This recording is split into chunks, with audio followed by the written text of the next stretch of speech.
नमस्कार मित्रांनो, खरीप हंगाम 2023 मधील अतिपावसामुळे नुकसान झालेल्या शेतकऱ्यांनी विमा कंपनीकडे पूर्वसूचना देऊन सर्वे होऊनही त्यांच्या खात्यावर पैसे जमा होत नसलेल्या अशा लातूर जिल्ह्यातील 1,04,168 शेतकऱ्यासाठी एक महत्वाची अपडेट आहे. 137 कोटी रुपये मंजूर होऊन तो जमा त्यांच्या खात्यावर होत आहे. तर याचीच आपण सविस्तर माहिती पाहणार आहोत. तत्पूर्वी चॅनलवर नवीन असाल तर चॅनलला जरूर सबस्क्राईब करा आणि बेल नोटिफिकेशन ऑल करा.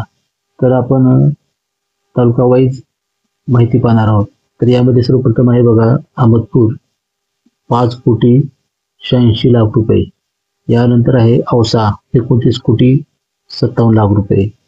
यानंतर चाकूर 7 कोटी रुपये व यानंतर देवणी तालुका 5,14,00,000 रुपये. यानंतर जवकोट तालुका 6,38,00,000 रुपये.